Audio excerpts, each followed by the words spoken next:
la chaîne qui vous édifie. Voilà la question. Que pourrais-je faire pour que je puisse m'échapper à ce grand jour de Dieu Tout-Puissant? Il n'y a pas une autre possibilité pour s'échapper, mes bien-aimés. C'est la sanctification. C'est la repentance, le dépouillement, de mettre ta vie en ordre, car la trompette est déjà prête à être sonnée. Le jour où le Seigneur m'a apparu dans le ciel, je vis un ange, deux anges qui étaient prêts à jouer déjà les trompettes. Je ne sais pas si quantième trompette qui devrait jouer. Mais bien aimés, nous vivons dans un temps très difficile, les temps critiques. Quand souvent je pars à l'évangélisation, les gens me posent la question que vous dites toujours que le Seigneur Jésus vient bientôt. Quand il va venir? Car depuis qu'il est mort, ça fait déjà plus de 2000 ans passés. Est-ce qu'il viendra? J'ai dit oui. Le Seigneur peut venir. Monsieur, tu m'as posé la question justement à côté de l'autoroute. Supposons que tu veux traverser maintenant et que la voiture vient te renverser. Qu'en penses-tu? Est-ce que pour toi, ce n'est pas Jésus qui est venu? Mais bien aimé, la mort, quand ça surprend quelqu'un, tout est déjà scellé dans ta vie. Et la mort surprend toujours à n'importe quelle personne, à n'importe quel moment. Cela ne dépend pas de l'âge de quelqu'un. Alors c'est pour cela que nous devrons toujours mettre en tête le plus grand jour de Dieu Tout-Puissant. N'attendons pas l'enlèvement, mes bien-aimés. Chaque jour tu vis, pense que pour toi c'est le dernier jour. Je vais vous dire ce qui s'est passé ici en Irlande. Ma fille est allée acheter le lait dans un magasin qu'on appelle Tesco. Et quand elle est sortie, elle a vu devant ses yeux un monsieur qui venait aussi de Tesco acheter le lait. Et il est rentré dans la voiture. Quand il est rentré dans la voiture, mes bien-aimés, il a pris la clé, les contacts pour démarrer la voiture. Ils ont vu devant ses yeux, le monsieur a baissé sa tête sur le volant. Et il bloquait déjà quelqu'un. Alors la personne est sortie pour voir. Il a toqué à la fenêtre de la voiture. Le monsieur ne répondait pas. Il appelait quelques sécurités qui étaient là. Quand ils sont arrivés, ils ont appelé, la personne ne faisait aucun mouvement. Quand ils ont cassé la voiture, mes bien-aimés, la personne est morte. IHP Média, la chaîne qui vous édifie.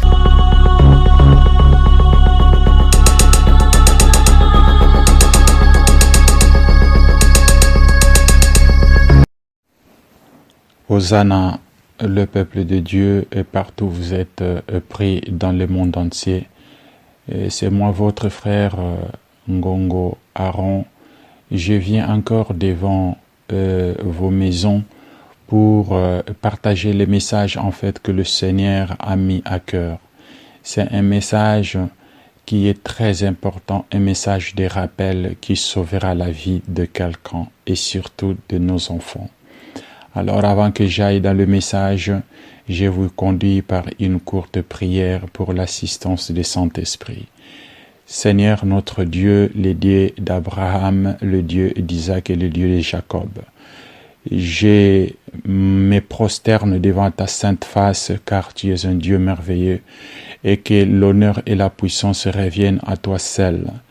Je demande l'assistance du Saint-Esprit afin que ces derniers me guident et que ces messages que tu as mis à cœur puissent fortifier quelqu'un quelque part, afin qu'il puisse revenir dans la voie de la sainteté et dans la voie de la vérité. Merci pour ta main forte, ô Seigneur. au nom puissant de Jésus, notre Dieu et Sauveur. Amen. Mes bien-aimés, je viens devant vous dire un message très important que le Seigneur m'a dit de venir rappeler à quelqu'un. Aujourd'hui, le thème de message, j'ai intitulé cela « Soyez vigilants, le grand jour de Dieu Tout-Puissant est proche ». Soyez vigilants, mes bien-aimés, car le grand jour de Dieu Tout-Puissant est proche.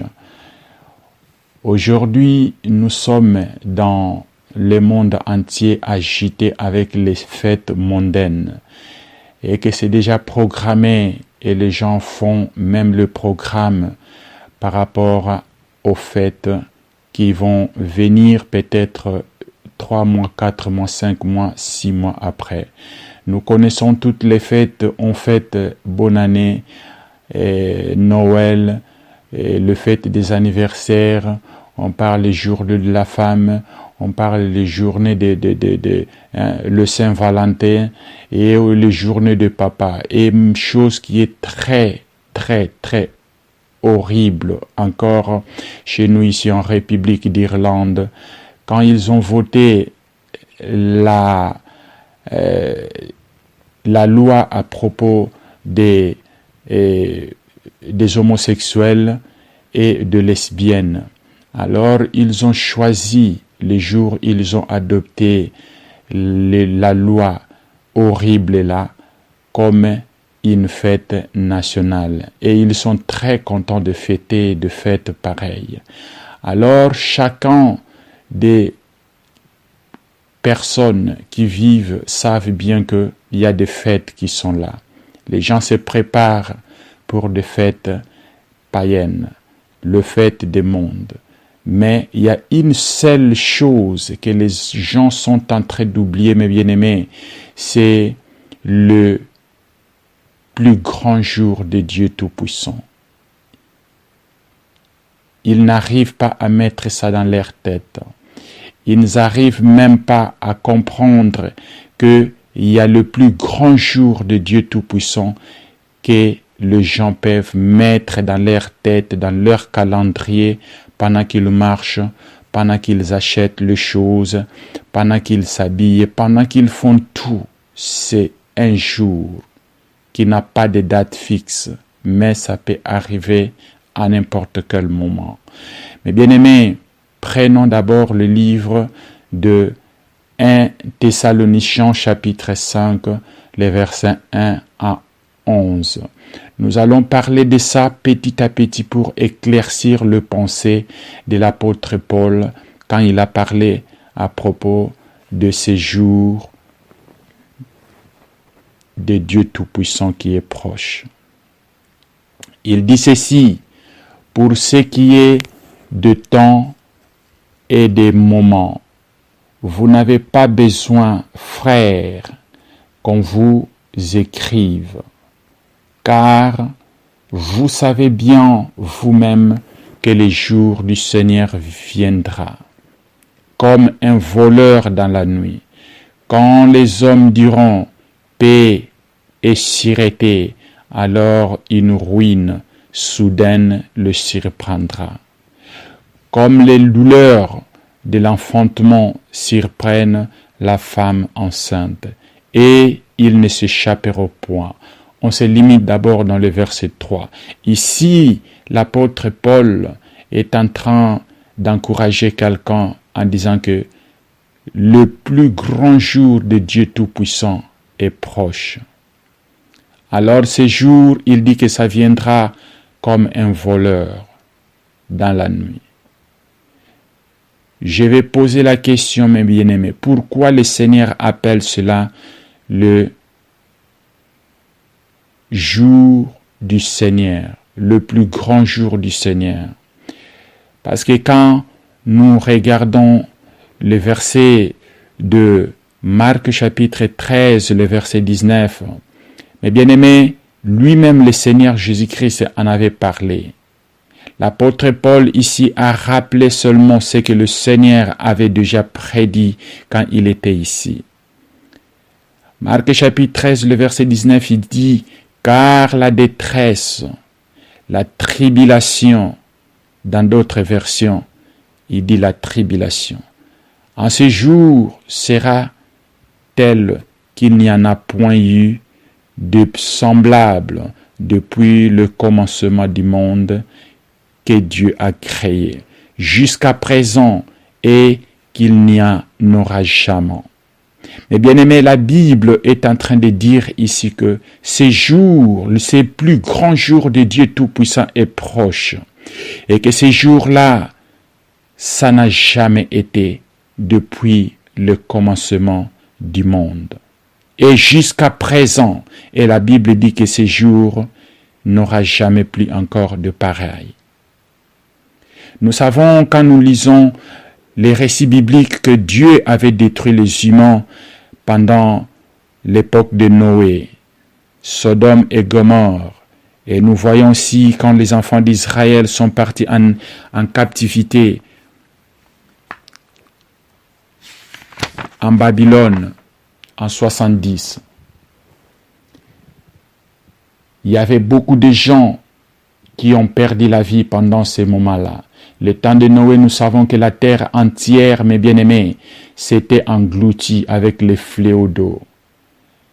Mais la Bible nous dit qu'il y avait Noé, sa femme et ses 3 enfants et ses 3 fiancés, qui fait au nombre de 8 personnes seulement. Et quand les enfants d'Israël sont partis en captivité, nous voyons que beaucoup de gens aussi sont morts. Et Sodome et Gomorrhe aussi. Il y avait 2 villes entières qui ont été emballées de feu. Il y avait Lot seulement et ses enfants. Ce sont les jours, mes bien-aimés, où le Seigneur a détruit déjà les humains. Mais ici, la Bible nous dit que le plus grand jour de Dieu qui viennent ne sera plus semblable de ce qui a été déjà passé. C'est pour cela que le Seigneur dit que ce jour arrivera comme un voleur dans la nuit. Bien-aimé, pose-toi la question, que pourrais-je faire pour que je puisse m'échapper à ce grand jour de Dieu Tout-Puissant? Il n'y a pas une autre possibilité pour s'échapper, mes bien-aimés. C'est la sanctification. C'est la repentance, le dépouillement, de mettre ta vie en ordre, car la trompette est déjà prête à être sonnée. Le jour où le Seigneur m'a apparu dans le ciel, je vis un ange, 2 anges qui étaient prêts à jouer déjà les trompettes. Je ne sais pas si quantième trompette qui devrait jouer.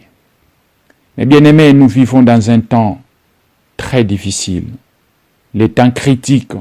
Quand souvent je pars à l'évangélisation, les gens me posent la question que vous dites toujours que le Seigneur Jésus vient bientôt. Quand il va venir? Car depuis qu'il est mort, ça fait déjà plus de 2000 ans passés. Est-ce qu'il viendra? J'ai dit oui. Le Seigneur peut venir. Monsieur, tu m'as posé la question justement à côté de l'autoroute. Supposons que tu veux traverser maintenant et que la voiture vient te renverser. Qu'en penses-tu? Est-ce que pour toi, ce n'est pas Jésus qui est venu? Mais bien aimé, la mort, quand ça surprend quelqu'un, tout est déjà scellé dans ta vie. Et la mort surprend toujours à n'importe quelle personne, à n'importe quel moment. Cela ne dépend pas de l'âge de quelqu'un. Alors c'est pour cela nous devrons toujours mettre en tête le plus grand jour de Dieu Tout-Puissant. N'attendons pas l'enlèvement, mes bien-aimés. Chaque jour tu vis, pense que pour toi c'est le dernier jour. Je vais vous dire ce qui s'est passé ici en Irlande. Ma fille est allée acheter le lait dans un magasin qu'on appelle Tesco. Et quand elle est sortie, elle a vu devant ses yeux un monsieur qui venait aussi de Tesco acheter le lait. Et il est rentré dans la voiture. Quand il est rentré dans la voiture, mes bien-aimés, il a pris la clé, les contacts pour démarrer la voiture. Ils ont vu devant ses yeux, le monsieur a baissé sa tête sur le volant. Et il bloquait déjà quelqu'un. Alors la personne est sortie pour voir. Il a toqué à la fenêtre de la voiture. Le monsieur ne répondait pas. Il appelait quelques sécurités qui étaient là. Quand ils sont arrivés, ils ont appelé la personne ne faisait aucun mouvement. Quand ils ont cassé la voiture, mes bien-aimés, la personne est morte. Sûrement, ô Seigneur, ce monsieur revenait de sa maison. Peut-être il a dit à sa femme que je suis parti pour acheter le lait. Peut-être il a dit que je suis parti pour prendre le pain et que derrière moi laisser bouillir l'eau de thé. Fais déjà les œufs, l'omelette. Je vais juste acheter le pain et je viens. Et surtout que c'était le matin, peut-être le monsieur voulait d'abord boire le thé avant d'aller dans ses occupations, soit au travail, moi et moi, toi et moi, nous ne savons pas, mes bien-aimés. Mais le monsieur ne plus rentrer chez lui. Quel est l'état d'esprit que tu as maintenant, mon frère et ma sœur? Penses-tu que si le Seigneur venait aujourd'hui, si le plus grand jour de Dieu Tout-Puissant venait aujourd'hui, est-ce que tu seras prêt de te mettre debout devant le trône céleste de Dieu? Car l'apôtre Paul dit que ce jour viendra comme un voleur.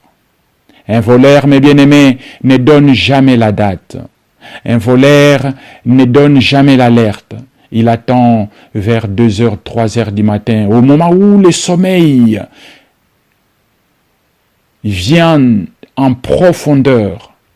Et c'est à ce moment qu'à 6h, quand vous allez vous lever, la maison devient comme le terrain de football. Certainement dans la maison, il y a quelqu'un qui dormait aussi au salon, peut-être dans l'autre chambre. Est-ce que ta vie t'a entendu? Tout le monde dira, nous n'avons rien entendu, mais la maison est balayée. Mais bien-aimés, c'est ainsi que le plus grand jour de Dieu Tout-Puissant arrivera. Mets ta vie en ordre.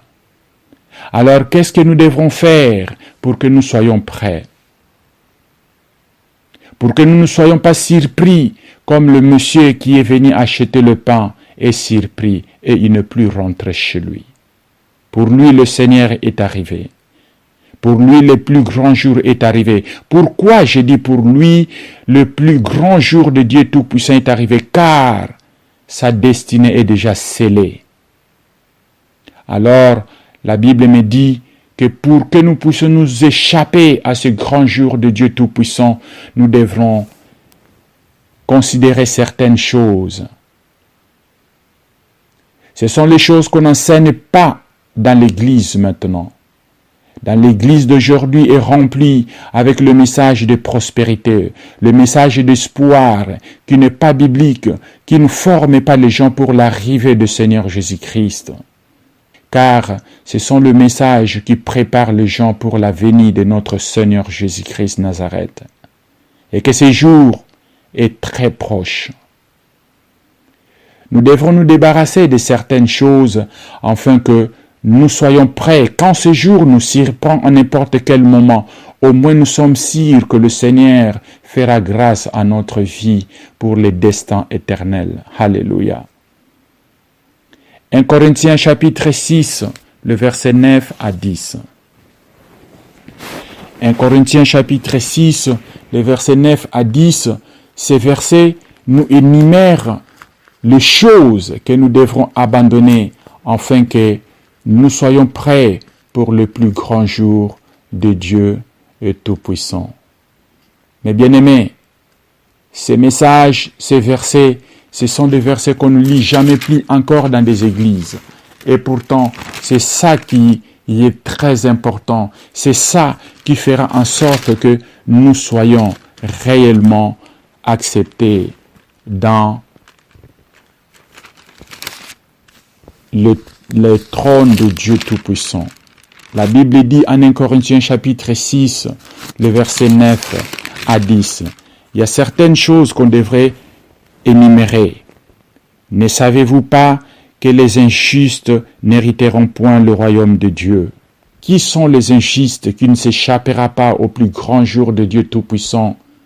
Ne vous y trompez pas, ni les impudiques, ni les idolâtres, ni les adultères, ni les inféminés, ni les inflammés, ni les voleurs, ni les cupides, ni les ivrognes, ni les outrageux, ni le ravisseur, Bakuluna, n'hériteront point le royaume de Dieu. Alors, ici l'apôtre Paul commence d'abord sur les impudiques. Dans d'autres traductions, ils ont dit le fornicateur. Qui sont les fornicataires, mes bien-aimés? Car ils ont séparé ça avec les adultères. Les fornicataires, ce sont des gens qui ne sont pas mariés. Tu n'es pas marié, mais tu veux jouir des activités sexuelles. Nous voyons nos enfants, les jeunes, qui se disent que ça, c'est ma copine, ça, c'est mon copain. En français, on dit que mon ami est petit ami. Ça, c'est mon petit ami. Mais bien aimé, les gens commencent à voir les choses qui sont péchées comme les choses normaux maintenant, normales. La fornication est tolérée dans la société humaine. Les enfants ne se marient plus encore vierges comme avant. Et nous qui habitons à l'Europe, nous voyons même, papa et maman sont assis là, mais un garçon ou une fille vient avec son ami dans la maison même. Quelle abomination! Et ce sont des choses qui sont acceptées maintenant. Enseigne nos enfants, mes bien-aimés. Ceux qui pratiquent de telles choses sont appelés injustes et ils n'hériteront pas le royaume de Dieu.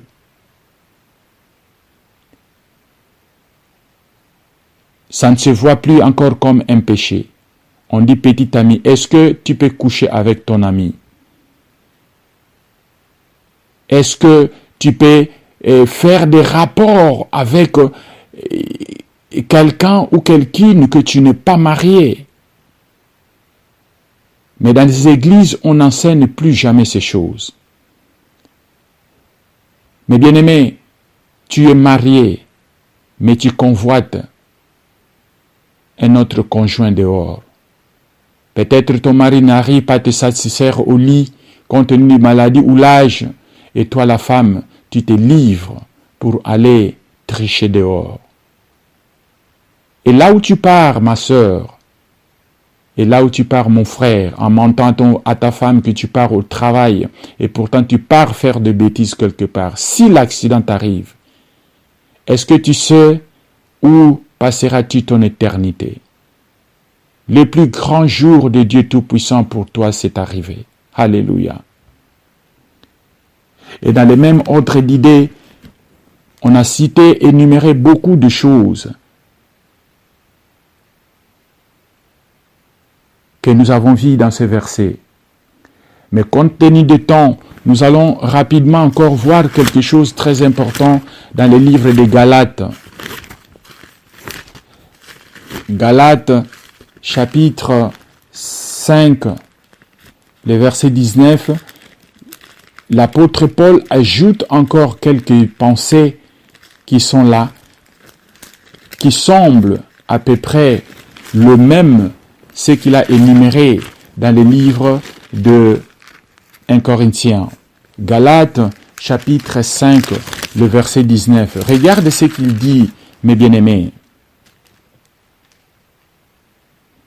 Galates, chapitre 5, le verset 19 et 21. Il dit ceci: « Or, les œuvres de la chair sont manifestes. » Regarde-moi. L'apôtre Paul, ici, il en parle comme les œuvres de la chair. Alors, toute personne qui a les œuvres de la chair, il n'entrera pas dans le royaume de Dieu, si seulement que le Seigneur Jésus-Christ vient. Alléluia. Et parmi ces œuvres de la chair, il dit ceci: l'impudicité, l'impureté, la dissolution, l'idolâtrie, la magie, les inimitiés, des querelles, les jalousies, les animosités, les disputes, les divisions, les sectes, l'envie, l'ivrognerie, les excès de table et les choses semblables. Regarde ce que l'apôtre Paul dit. Je vous dis d'avance, comme je l'ai déjà dit, que ceux qui pratiquent ou ceux qui commettent de telles choses n'hériteront point le royaume des cieux.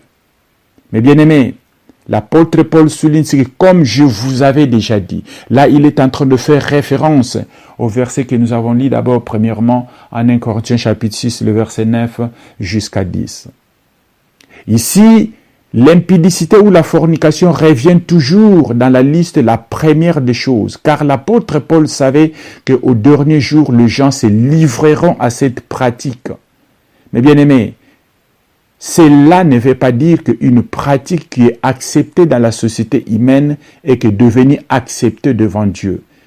Comme le problème que je viens d'énumérer, les gens qui fêtent et qui célèbrent comme des fous et des folles la date qu'ils ont voté la loi de l'homosexualité et le transgender qu'on appelle ça, et puis les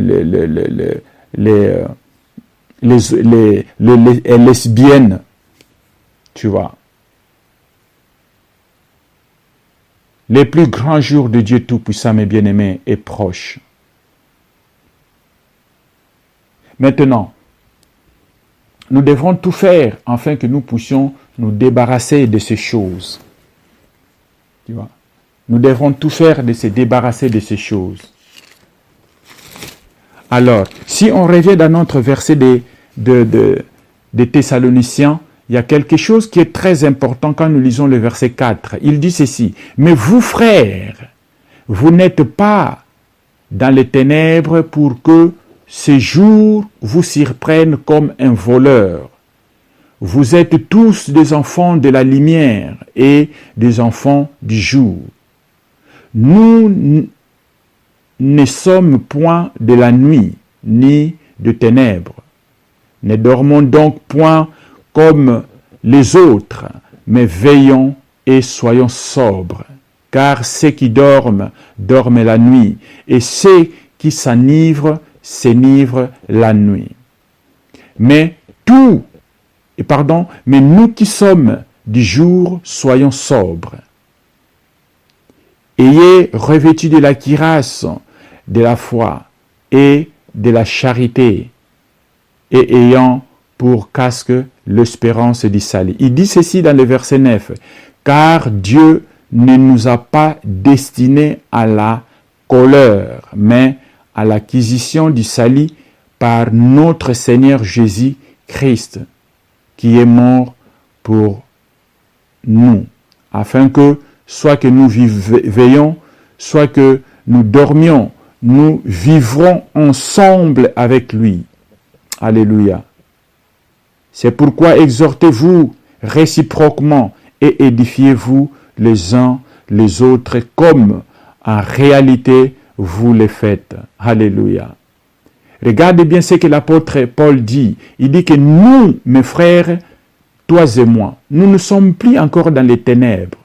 Alors pourquoi continuer à pratiquer les choses que nous avons énumérées? Et ceux qui pratiquent de telles choses, mes bien-aimés, n'hériteront pas. Dans le même verset 4, l'apôtre Paul a dit que pour ce jour, vous s'y reprennent pas comme un voleur. Il répète cela encore, que ce jour viendra comme un voleur. Tu ne t'attendras pas, ma sœur. Tu ne t'attendras pas, mon frère. C'est pour cela qu'il dit que ne vivrons pas comme les enfants des ténèbres. Alléluia. Nous sommes de la lumière. Ça veut dire que nous devons refléter les actes qui sont de la lumière.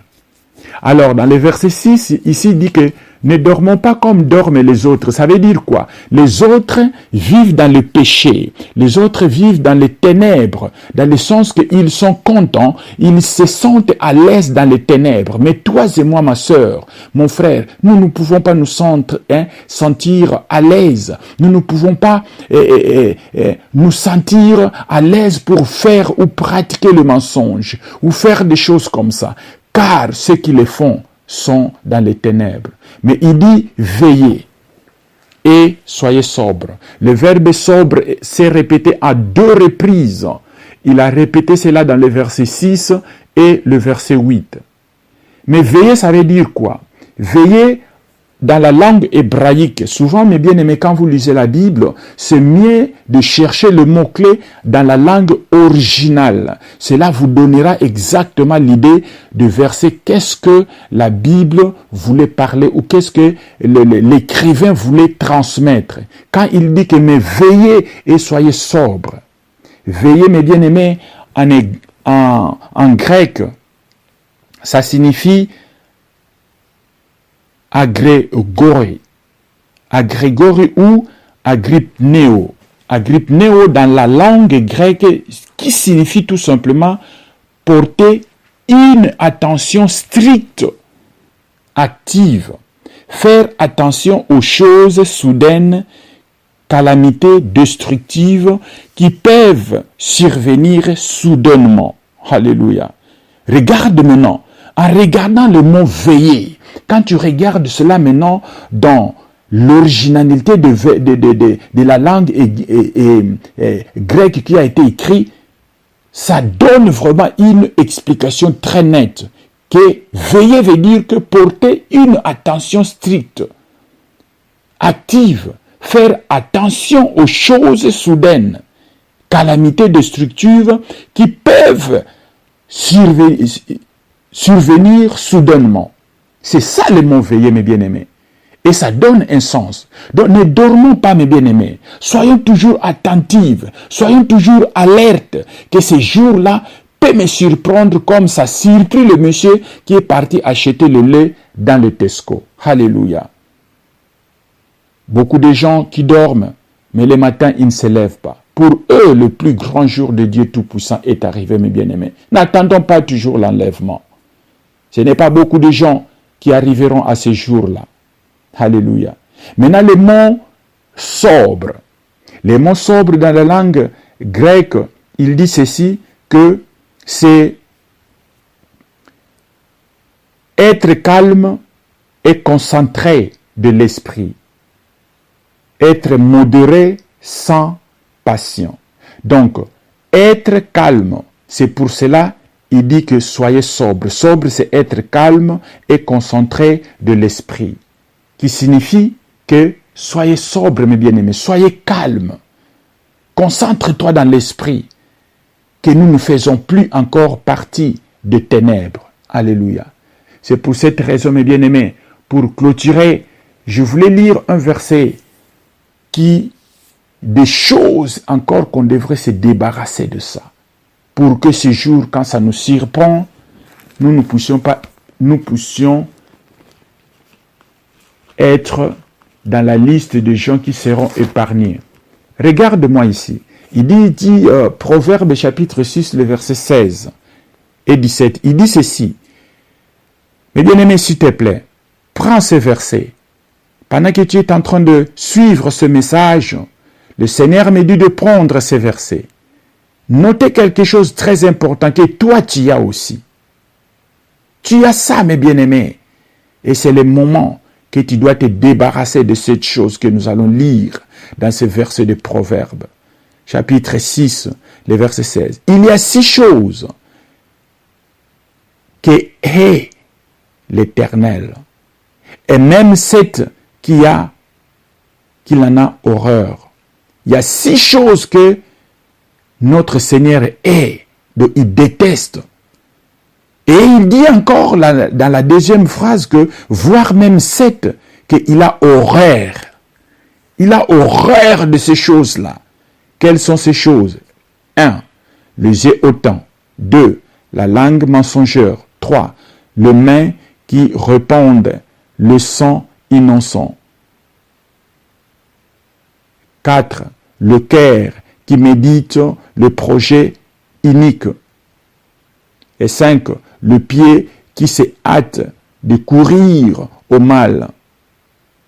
Et 6. Le faux témoin qui dit de mensonges. Et 7. Et celui qui excite des querelles entre frères. Voilà les 7 choses, mes bien-aimés. Mais pourquoi le roi Salomon a parlé de 6, après il a récapitulé en disant que ce sont 7? Parce qu'il y a une chose qui est revenue 2 fois, où les gens pratiquent facilement, même le chrétien au niveau des églises, même ceux qui disent qu'ils sont nés de nouveau. Quelle est ces choses?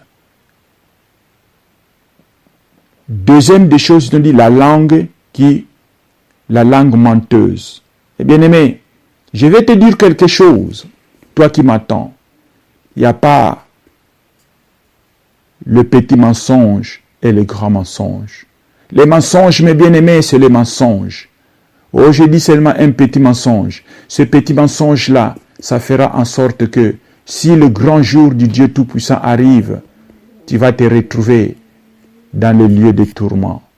Et tu attendras le plus grand jugement qui te foulera dans l'enfer. Faisons tout, mes bien-aimés, de dire la vérité, même si cela peut coûter ta vie. Combien de fois que tu as menti aujourd'hui? Combien de fois, mes bien-aimés? C'est ça le piège du diable. Et la Bible dit que il a horreur aux menteuses. Imagine dans la même langue où tu loues l'Éternel, dans la même langue, tu lis le verset biblique, dans la même langue, tu évangélises. Et c'est dans la même langue aussi que tu mens.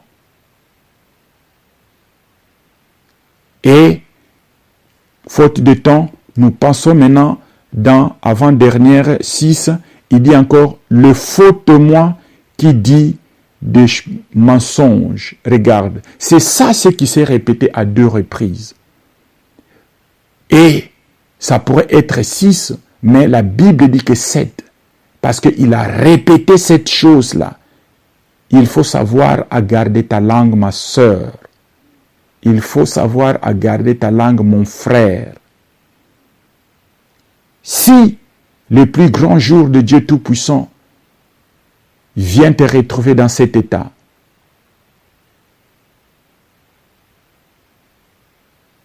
tu seras jeté. Tu vas perdre l'approbation de Dieu. Soyez vigilants, mes bien-aimés. Le plus grand jour de Dieu Tout-Puissant est proche.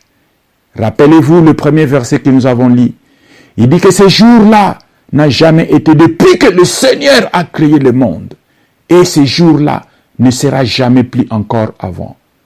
C'est pour vous dire que, mes bien-aimés, nous habitons dans la génération, dans la dernière génération. Après nous, il n'y aura pas une autre génération. Nous voyons comment Dieu est en train de susciter le serviteur de Dieu. Toutes les prophéties, ça s'est déjà accompli. Nous attendons le plus grand jour de Dieu Tout-Puissant. C'est vraiment proche. Maintenant, comme nous attendons ce plus grand jour de Dieu Tout-Puissant, le dernier verset, il dit ceci en 1 Pierre. Regarde l'attitude que nous devrons avoir. C'est une attitude, mes bien-aimés, que nous devons avoir pour que nous soyons sauvés quand le plus grand jour de Dieu Tout-Puissant arrive. Ma sœur, dis seulement comme ça, hein, dis que je ne suis pas là. Quelqu'un qui appelle au téléphone, tu dis que non, dis-lui que je ne suis pas là. Hein? Il a dit qu'il n'est pas là, mais tu es là. Mais bien aimé, c'est déjà noté dans les livres des souvenirs au ciel, que ce jour-là tu as menti. Tu es en train d'ajouter toujours les records dans le livre des souvenirs au ciel, qui va faire gonfler tes erreurs, qui va te faire manquer le paradis, qui va te faire manquer le ciel. Pour clôturer, mes bien-aimés, lisons le dernier verset. Quelle attitude qu'on devrait avoir pour que ce jour, le plus grand jour de Dieu Tout-Puissant, puisse nous être échappé. 2 Pierre, chapitre 3, le verset 12. Il dit ceci, mes bien-aimés. 2 Pierre, chapitre 3, le verset 12 et 14, il dit, tandis que nous attendons. Attends, je vais lire ça. Je vais lire ça pour que vous compreniez très bien. Tandis que vous attendez et hâtez l'avènement du jour de Dieu, à cause duquel le ciel est enflammé, se dissoudront et les éléments embrasés s'effondreront. Regarde, l'apôtre Pierre en a parlé. Quel sera ce jour-là encore pour confirmer ce que le Seigneur a parlé, que c'est un jour qui n'a jamais été depuis que Dieu a créé ce monde et ça ne se répétera jamais plus. Il dit ceci, que ce jour-là sera enflammé et se dissoudront et les éléments embrasés s'effondreront. Alors le verset 13, il dit, mais nous attendons selon sa promesse de nouveaux cieux et une nouvelle terre, où la justice habitera. Le verset 14, le dernier, c'est pourquoi, bien-aimés, en attendant ces choses, appliquez-vous à être trouvés parmi lui sans tache et irrépréhensible dans la paix. Alléluia. Dans l'autre version, il dit, en attendant ces jours, soyez prêts pour que vous soyez trouvés sans tache et sans défaut, immaculés. Ça veut dire que cherchez quelle chose qui peut m'empêcher pour que le plus grand jour de Dieu Tout-Puissant, quand ça m'arrive aujourd'hui, pour que je ne sois pas empêché. C'est ce que l'apôtre Pierre nous dit maintenant. Ma sœur, mon frère, demande le Saint-Esprit qu'il te révèle quelque chose qu'il faut enlever dans ta vie, car le jour, le plus grand jour de Dieu Tout-Puissant est proche. Partagez ce message.